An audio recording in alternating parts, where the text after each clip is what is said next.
All right, Coach. Football's over. That means it's basketball season, and you guys are pumped. I know it. We just had the shootout this weekend, big fundraiser.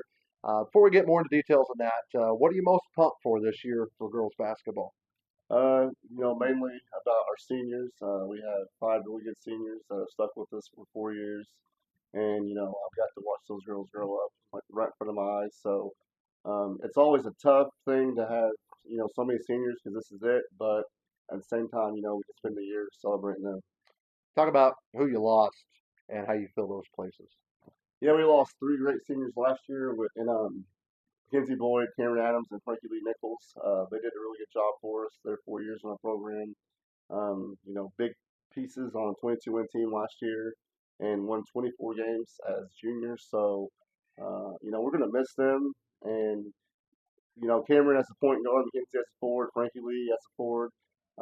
We had Coral Lee, she's back. Hathaway, she's going to fill one of those starting spots this year.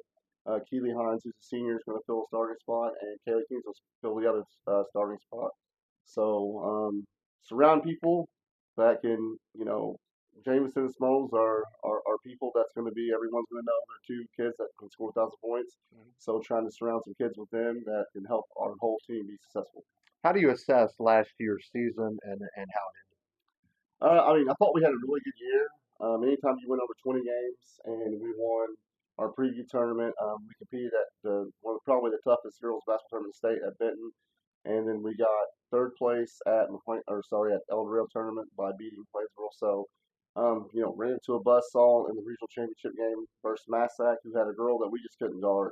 6'2", athletic. And Nashville went state last year, and Massac was beating them before the Massac girl went out. So that's how good Massac was last year. They were that good.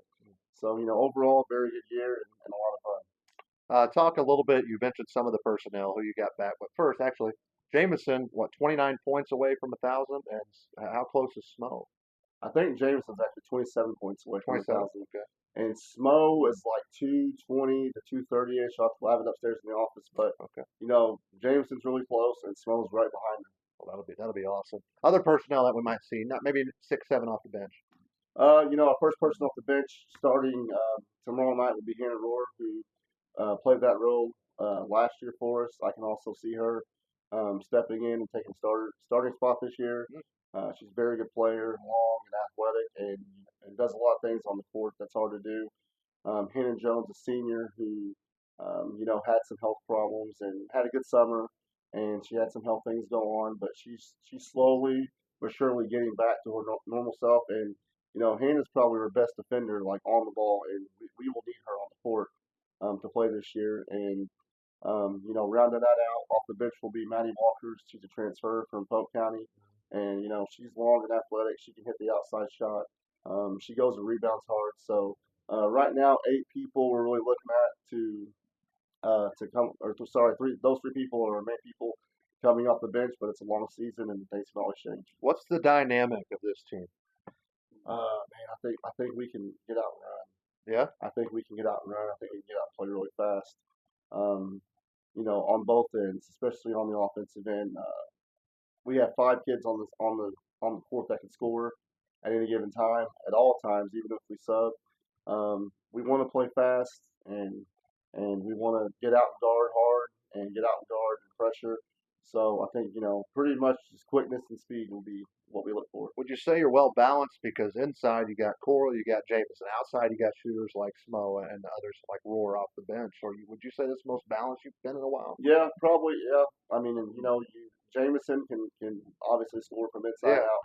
Coral can score inside and out. Kaylee King can score inside out. Keely Hines can score inside out. Maddie Walker can score inside out. And Smells probably she's our best by far, like just 3-point shooter, set shot 3-point shooter. But then Cole can step out, Jay can step out, Roar can step out, Kaylee King can step out. So we have some kids that can score the basketball in multiple ways. Talk about your schedule this year. What is there to look forward to? People need to see and say, hey, you want to come see this. Man, I'll tell you what, like the whole thing's tough. We only have 3 1A teams on our schedule, and it's hard to fill a 31 game schedule. And if you didn't have the Gallatin counties and the Caros and Meridians that will come and play you and actually play games against you, and you're not gonna play a full schedule. With that being said, there's 28 other games. So, Carmine, we go there again, who beat us last year, and they're going to be tough this year. We play all the South 7 teams within, like, pretty much, I say driving distance. 'Cause girls, we play Tuesdays and Thursdays, so you're not trying to drive 2 hours and then have school the next day. But, Mount Vernon, who's kicked us, like, by 30 plus the past 2 years, you know, we were told we were one of the only teams that returned their phone call to play them. A lot of teams dropped them this past season. So, we're going to play Mount Vernon again there. Marion, who has Coach Griff, they're going to be well coached. They're loaded. They got Carterville, 2 transfers from Carterville, with a very, very good team back. We're going to play them twice. And that may be 2 losses. That may be 3 losses on the schedule. And then Carbondale coming here Thursday. We beat them by 7 or 8 after the place last year. They pretty much have everyone back. So, when you talk about schedule, like it's going to be challenging, it's going to be tough, and then you add in our tournament, and then you add in Benton, and you add in El Dorado. It's going to be a really tough and challenging schedule. Well, talk about who do you think? Do you get what's your goals? Do you think you guys are potential conference champs? Yeah, I mean that's we don't set goals. Like Okay. we're gonna be conference. We're gonna do regionals. Like our number one goal is try to put 20 wins up, and if you do that, like I think things will take care of themselves. You may end up winning a tournament or 2 tournaments, all of them.